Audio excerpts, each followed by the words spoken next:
sinerve na nga po yung sisig namin ay grabe napakasarap po niyan. Yung texture niya, nakalimutan ko kung itanong kung ano yung mga kasama na laman or taba, pero hindi siya gano'n kataba.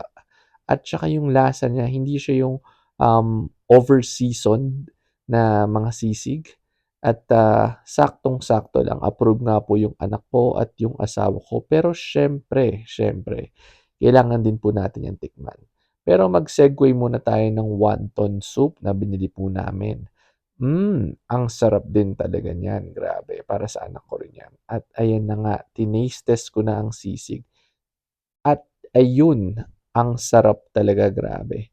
Siyempre kailangan po natin ng panulak, parang literal na sa kanto ka lang at ayan na nga po ang aming mga pagkain, yung mga pinggan. Naubos na po ang pagkain at eto na po ang kanilang menu.